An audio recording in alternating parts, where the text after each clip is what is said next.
It looks like we'll make it, Shaliko said again. 3.5. What's going on with the flagship? They're entering the funnel, Veselov reported promptly.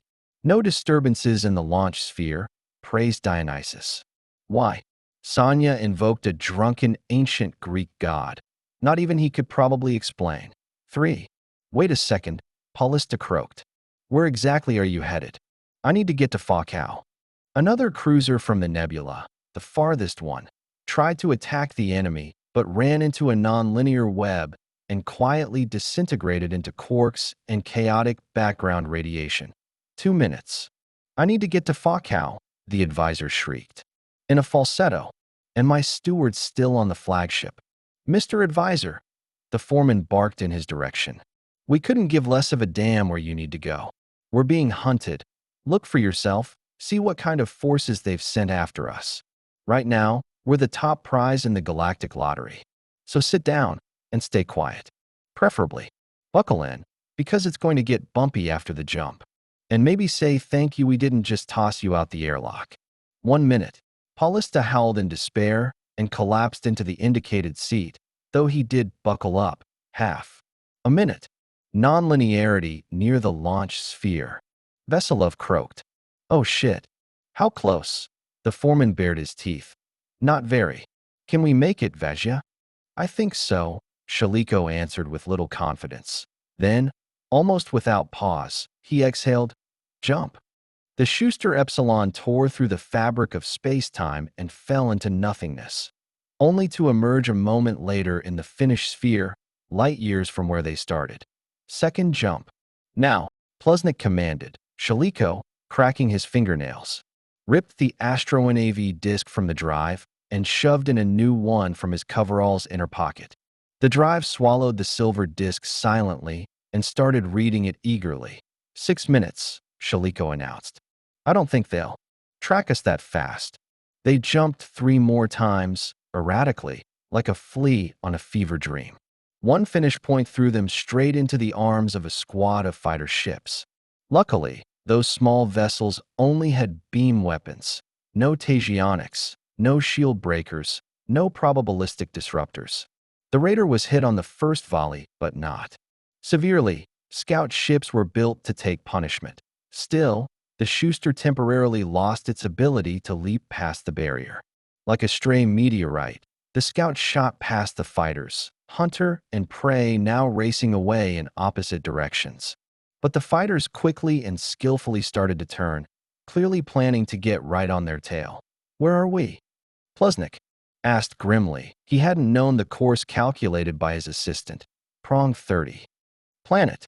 Paulista shouted from his seat, managing to peek over at the displays. That's Prong 32, said Shaliko, surprisingly composed. Even in this dire moment. Second from the sun. It's called Tabasca, and we can dive into the atmosphere. Those fighters are deep space class only. What does that mean? Plusnik didn't follow right away. Vajja was already adjusting the conventional jet engines. It means they're slower than us in Atmo. Fighters slower? The advisor said skeptically, a bit calmer thanks to the pilot's confidence. Believe it, Shaliko confirmed with satisfaction. But only in the atmosphere, he trailed. Off as the scout came under crushing acceleration. At least 4 GS. Plusnik groaned. Paulista whimpered.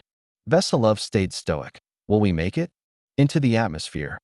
Plusnik wheezed. We'll find out now, Shaliko gasped. Hold on. I'm giving it more.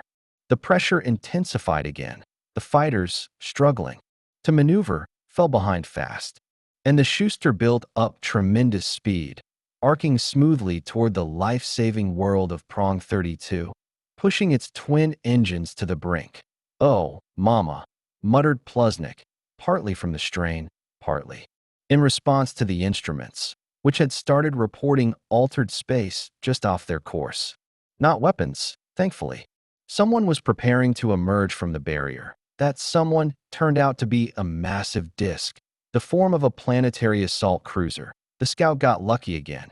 It passed the finished sphere just in time, while the pursuing fighters had to break formation and maneuver, falling even further behind. In short, they made it. When the Schuster began heating up from atmospheric friction and rapidly bleeding speed, another cruiser dropped from the barrier between Prong 32 and its natural satellite. This Prong, it is habitable, right? Paulista asked gloomily. The planet, I mean. By now, the acceleration had eased. Marginally, Shaliko replied, still fully focused. Fishermen, miners, a few hunters. Humans, I hope? Humans. Now, stop distracting me. They landed 40 Earth minutes later, though landed didn't quite describe it. The scout crashed through the clouds, slammed into the waves of a conveniently placed river, skipped off the surface like a stone, then skimmed across to a shallow mangrove swamp. The real shoreline lay another 200 meters ahead. Well, Plusnik sighed with some relief. For now, let's say we've shaken them off. Now the next question on our list. What the hell are we supposed to do with you, counselor? What, exactly, were you thinking getting on a raider with us? Well, Paulista looked deeply uncomfortable. It was one thing to give advice and analyze events from the cozy safety of a think tank on Fakao, and quite another to do it while being fired upon by an enemy armada far larger and better, armed than your own fleet. It just sort of happened. The battle started, the admiral was occupied, so I followed you. Lucky for you, Vajia Shaliko grunted, unexpectedly switching to the informal you. We're short on crew, which means there's enough food for you too. He's right, the advisor thought, completely thrown off balance. How lucky indeed. Fleet Command, Dominion, group near the solar system, Earth Dominance Zone. The most powerful fleet formation of Earth's dominance zone was, at least nominally, under the command of the system president. Earth itself no longer had a proper government. Exhausted and battered by centuries of Homo sapiens' unkind reign, the planet had become part desert, part neglected wasteland, left to fend for itself. Humanity had long since spilled into space, into the vast, still unspoiled reaches of the galaxy.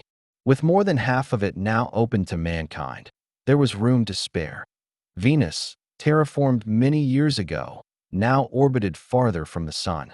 Around a third of the solar system's population, actually slightly more, lived on Venus.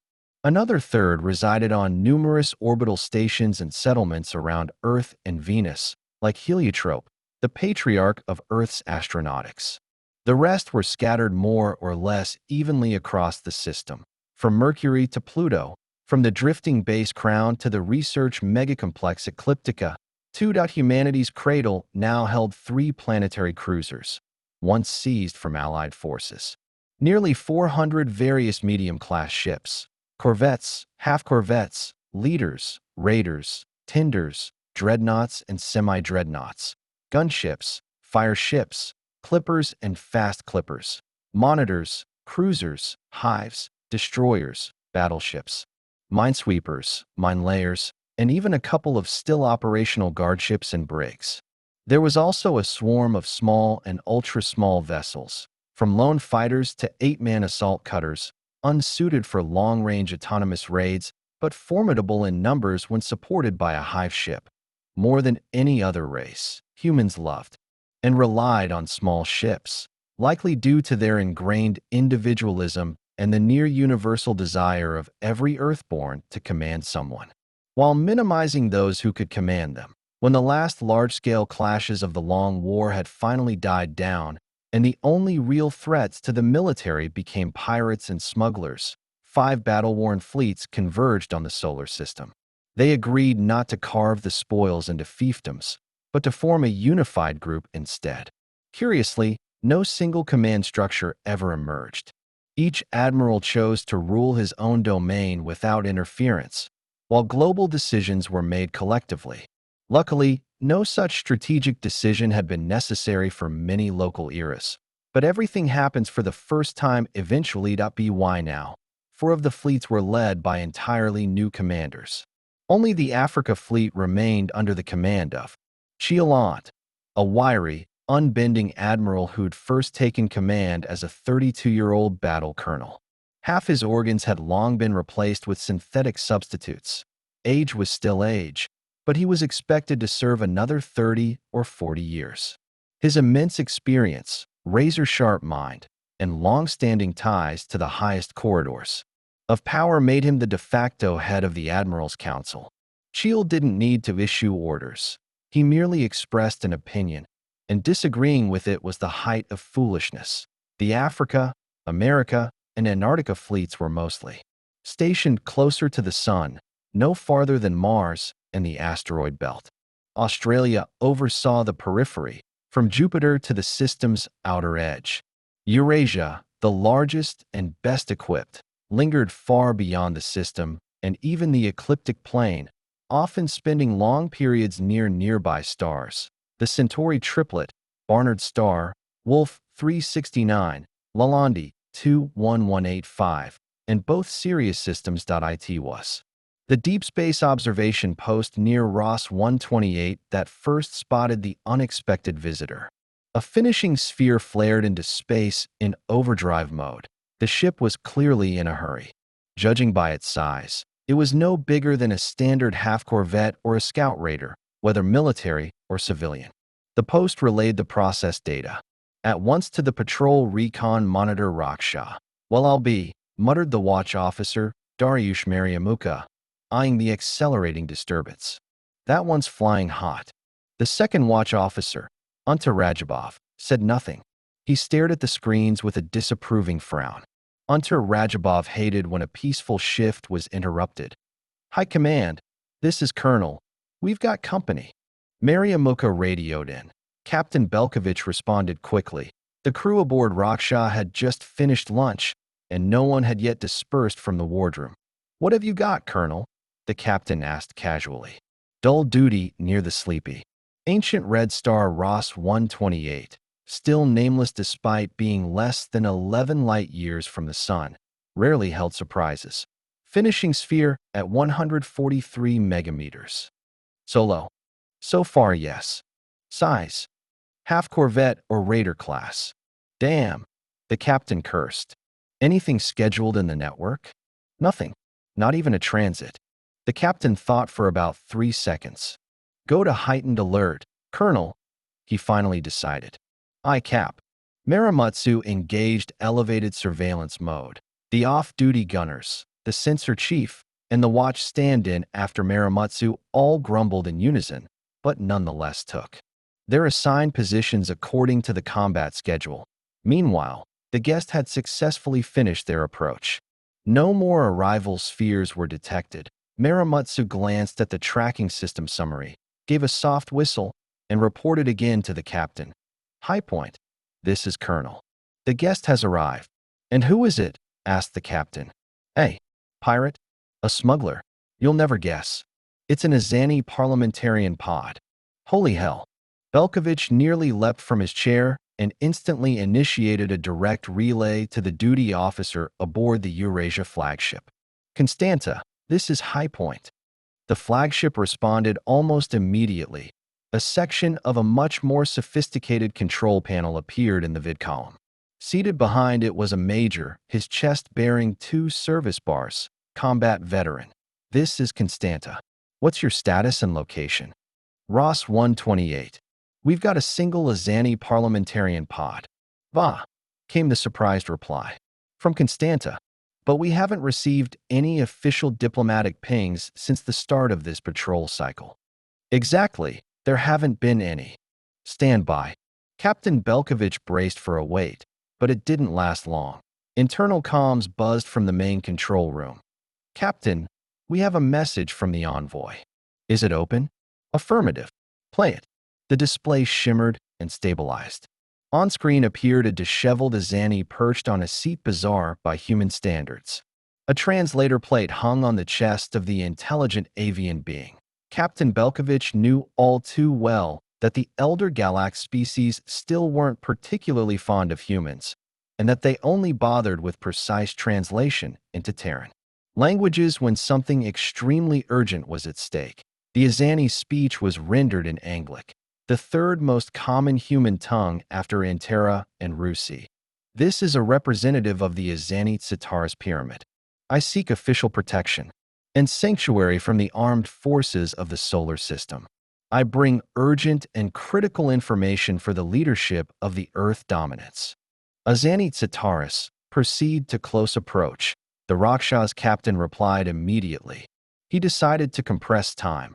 While the avian ship approached and maneuvered, a response from the flagship would surely arrive. And he had no doubt what it would be.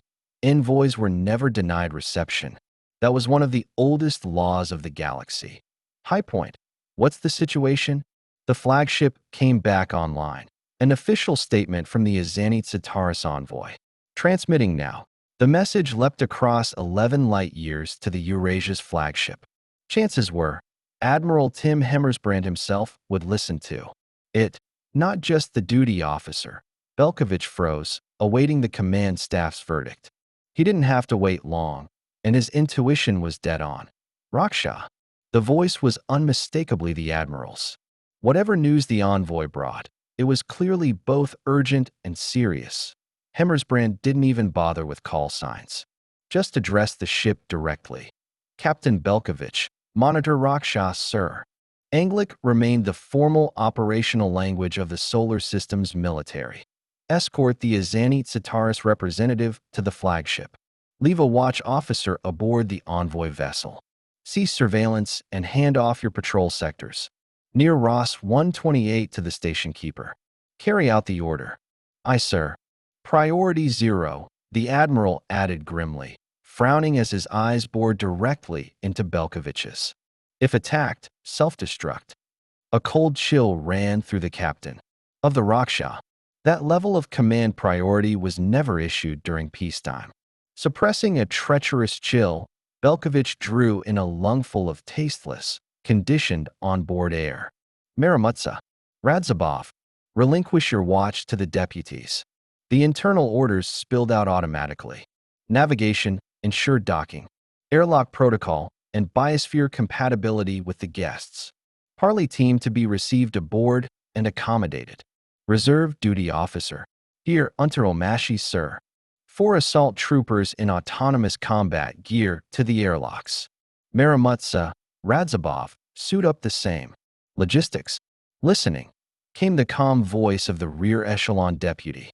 5-week life support kits for 6. Maramutsa once. You're geared up. Board the Parley ship. But not before they've transferred to our side, naturally. Then undock. Wait. And proceed to the coordinates provided in the sealed directive packet. You'll receive the packet just before airlock. Transfer. Open only once Raksha crosses the barrier. Yes, sir, replied Maramutsa, a bit shaken but holding up well.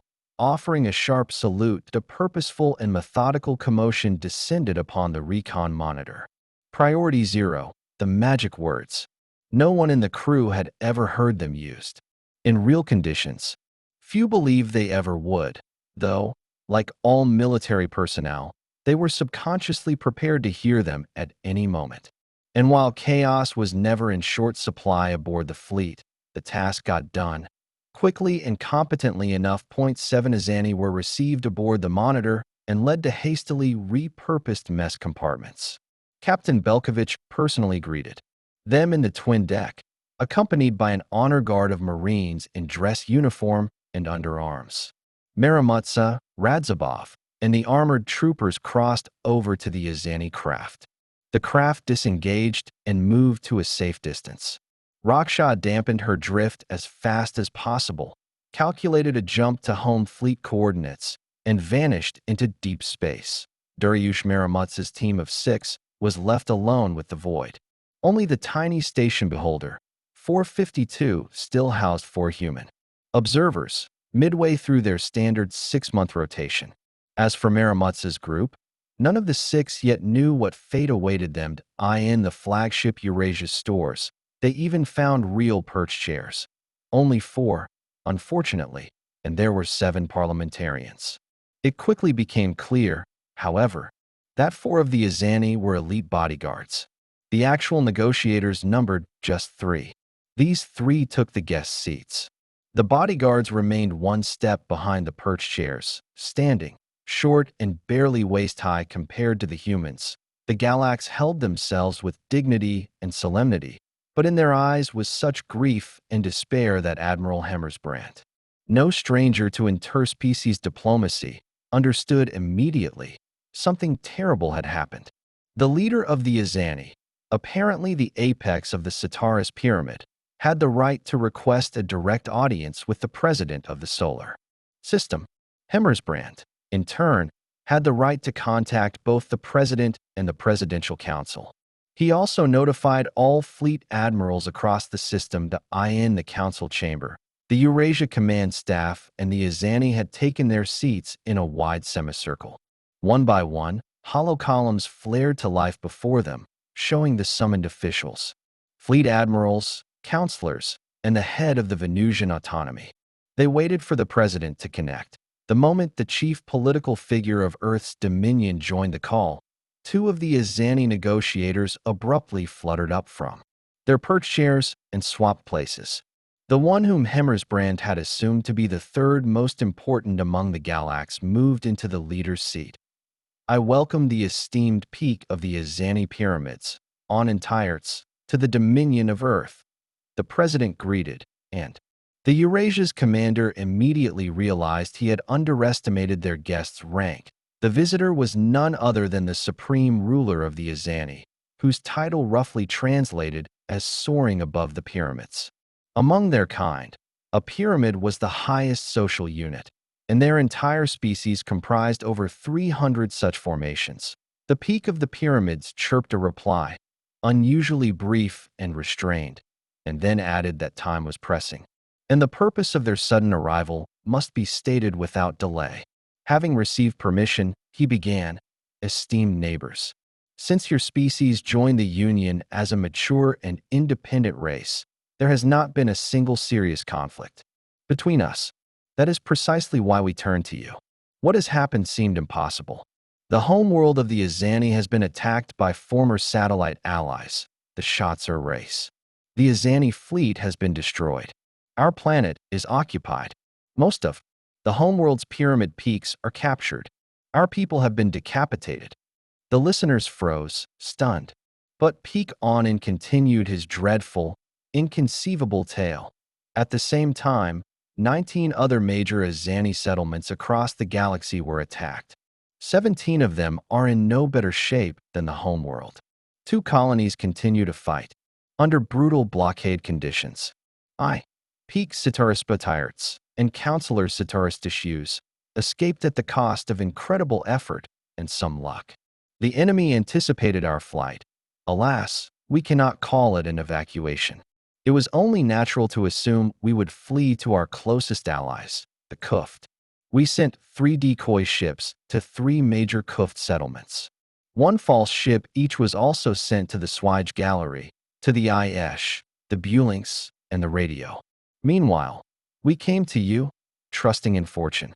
6 of the 7 decoy ships were destroyed by the Shatsur. Only the one heading to the Bulinks reached its destination. Fortunately, we also managed to shake off pursuit. The Union has known no true war in a long time. None of the elder races. Dominions maintain standing fleets. This is well known. Yet, formally, the Union still exists. No one has disbanded or annulled it. On behalf of the Izani pyramids and our entire people, I request aid from Earth's dominion. The time has come to rebuild a strong union, for each elder race to restore a unified military and punish the aggressor. This is no longer merely about our freedom or our survival. This is about the Shatsur gaining a very real chance to enslave the entire galaxy. I shall now expand on this assertion. As it turns out, while other races were dispersing their forces, mostly preoccupied with tracking and eliminating space pirates and customs violators, the Shatsurs were single-mindedly preparing for war. They expanded their fleet and ground assault divisions, stockpiled weapons, and increased production. The sheer size of their armada defies imagination. To attack 20 of our worlds, over 40 planets, and orbital settlements, they deployed only about 15% of their available combat ships. During his brief journey, Counselor Shoes managed, through access to the archives of major corporations, to uncover numerous traces of deals made by the Schatzers with manufacturers of starships, X-drives, and high-tech weaponry. They bought complex systems, retrofitted their vessels themselves, and even hired specialists from other races. Patiently and persistently, they readied themselves for war, right under the noses of the galaxy, and to everyone's horror, no one suspected a thing. Or, if they did, they simply chose to ignore it. Then came the moment, the perfect time to activate the Schatzer war machine. I must now offer my apologies to the honorable head of Earth's dominant authority, Werner Wenzel, for what I'm about to say. But one way or another, the Azani acquired access to classified information that rightfully belonged to humanity. I am referring to the discovery made by one of Earth's scouting raiders and their unusual journey. Am I permitted to speak openly about this now? There was a moment of unease among the president's entourage and Earth's senior officials. Admiral Tim Hemmersbrandt knew exactly what the Azani was referring to and suspected that the other fleet leaders did as well. As for the civilian leadership, he wasn't entirely sure, but the politicians likely knew at least the basics of this unusual find. Finally, Earth's leadership deemed the circle of attendees trustworthy enough to be privy to the specifics of recent events and ensured the technical means of communication were sufficiently secure from eavesdropping. "You may continue, honored Peak Ani," said the president of the solar system. "There is no need to speak in riddles. We believe the matter calls for full clarity." "Thank you," chirped the Azani leader. "Very well then." A raider from Earth's scouting base stumbled upon an ancient artifact in a previously uncharted region of space. This very object had, centuries ago, destroyed a battlecruiser of the Aishi. In theory, our race has long known of the existence of such artifacts. Their locations, however, remained a mystery. That's why we searched, alas, without success. In essence, it is a generator of an interspatial tunnel that allows for instantaneous, let me repeat, instantaneous, travel across any distance. The only limitation is the placement of its two paired components. They can be separated by mere tens of units or placed at opposite ends of the observable universe. The effect will be the same. According to our data, only one half of such a generator is located in our galaxy. The other resides in a different galaxy, similar to ours in structure, a spiral type of comparable size. But where exactly it lies and how far away is unknown. What is known, however, is that on the other side of that tunnel lies a massive cache of generators, both components of them. Unfortunately, the Schatzers have this information as well. In fact, they were the ones who discovered it, back when they were still our satellites. Had they found it later, rest assured they would have told no one. So, let me now briefly summarize what this means for the Alliance. And yes, I dare to use that term once more, describing those who now stand against Schatzer aggression, which surely includes everyone present here. If we manage to unify the disparate forces of the most advanced races, which, according to our data, are likely to join us against the Schatzers, our combined defensive fleet would stand a fair chance against their aggregated armada. The problem is, we do not know where the next strike will fall. That means we'll be forced to scatter our forces to cover numerous colonies, while the Schatzers will continue their strategy of concentrated assaults. One by one, they will crush isolated defenders without much resistance. Thus we face a dilemma: either protect our planets and eventually suffer defeat, or consolidate our strength and try to track the enemy's major fleet movements. Suppose our intelligence identifies the target of the next Schatzer attack. Still, this is a galaxy we're talking about. Everyone here understands how long it takes for even the fastest armadas to cross it, even using long-range pulse drives. In human units, that's between 2 local weeks and a month. The unified forces might simply be too far away to reach the conflict zone in time.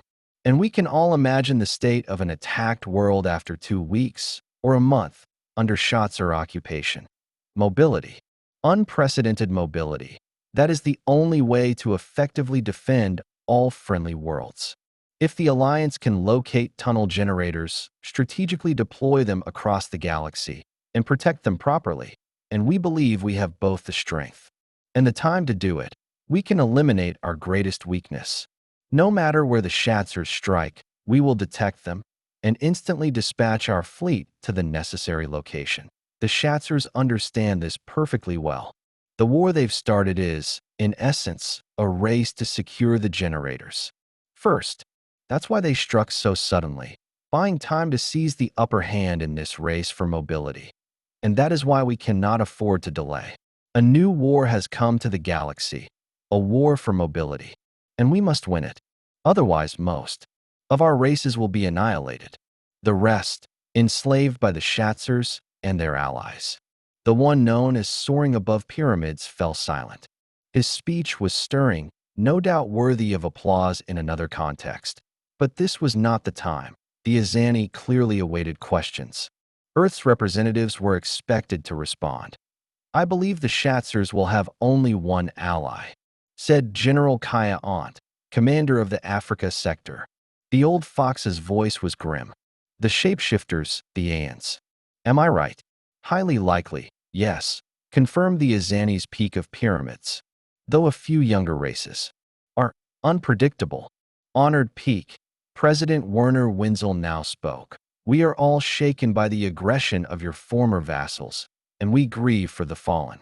Undoubtedly, the solar system's leadership will need some time to coordinate with our major colonies and consult with other races, especially the elder ones, before forming a unified stance and strategy.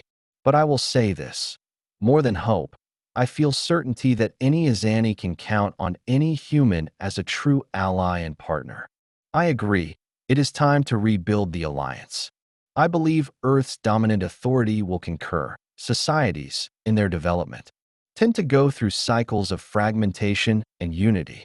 I think it is clear, the era of fragmentation is over. The time has come to unite. Long overdue, thought Admiral Hemmersbrand. Otherwise, the singing skeletons will pick us off, one by one.